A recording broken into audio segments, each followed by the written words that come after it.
Great to see you and congrats. Greg Archer from MovieWeb here. I really love this movie. Wow, so much going on, and all these actors are quite incredible in it, especially Casper, who you reunite with here. Very, very powerful. So, can you talk a little bit about working with Casper again? Because I know that you and he were in, you directed him in the second, that Um, wonderful movie as well. yeah, yeah, no, I mean, Casper and I have, been longtime good friends, and it's always great when you get to work with, close friends and consider them family, really. His wife's close with us as well, and so it's always a pleasure, and when the producers came to me and they're like, "Hey, we're considering Casper for the lead," I was 100% behind it.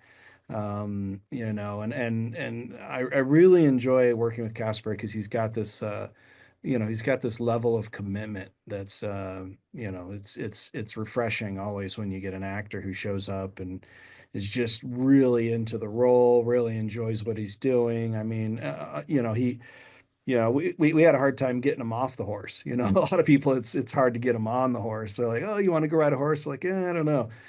Casper, he was on it, and he's a trooper, man, through and through for sure. So enjoy it and love working with him. Nice. There's I don't think we're giving too much away because in the trailer they showed this. So, but there's that one gritty scene where he's shot violently and somehow survives that. And that gory, bloody, or I'm just wondering if you can unpack a little bit how that went down, how the actors reacted to some of these things, even though they knew it was, fake, of course.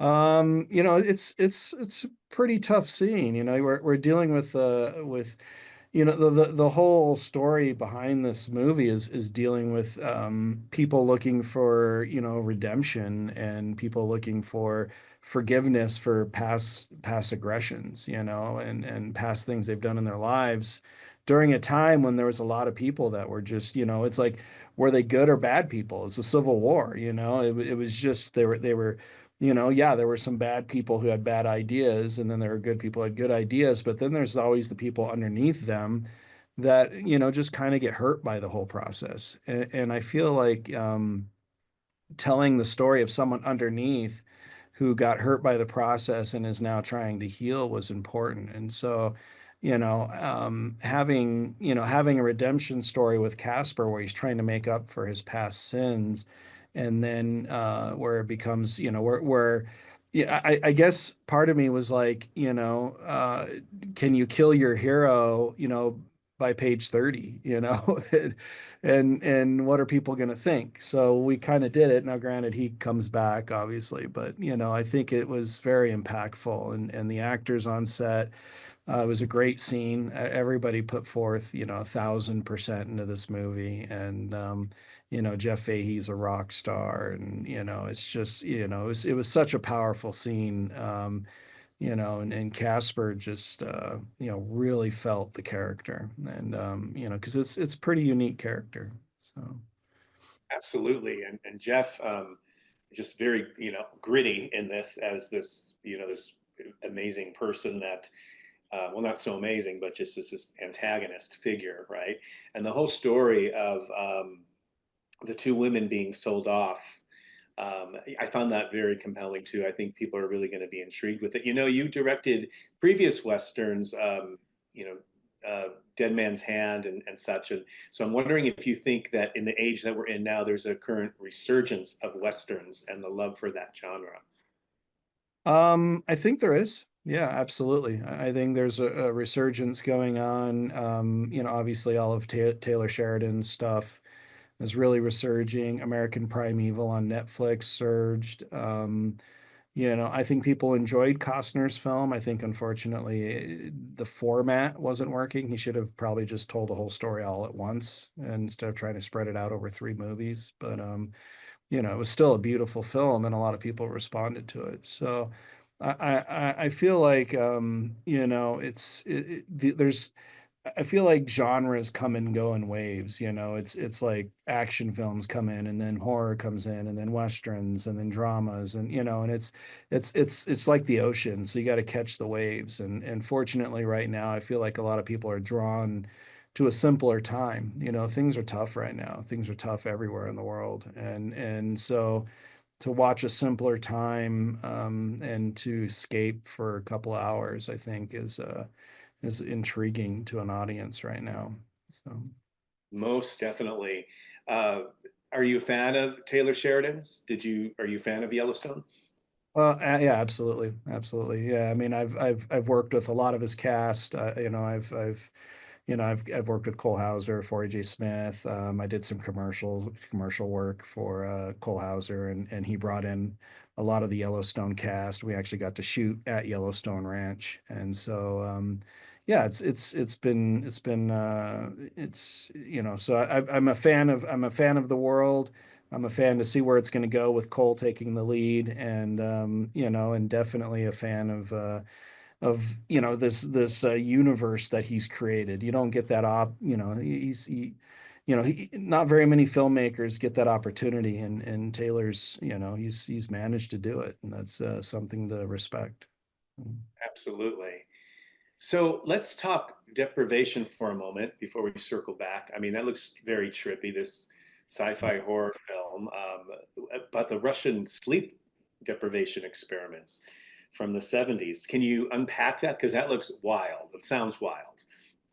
It will be wild when it's all said and done. We're hoping for October release on it, and yeah, it is. It's based on if you don't sleep for 13 days, you know, changes start to take place, you know, and it's you know, so that's kind of the idea. So the idea is that there's you know there's this a scientist who's developed a you know a toxin that's supposed to be the you know supposed to heal nerve he heals nerve damage, and then they start to see all these side effects from it, and they start to give it to prisoners to test it on them. Well, the side effects are you can't sleep, and so after 13 days of not sleeping, these prisoners start becoming very violent and start releasing things around them as well. So it's kind of a crazy out there.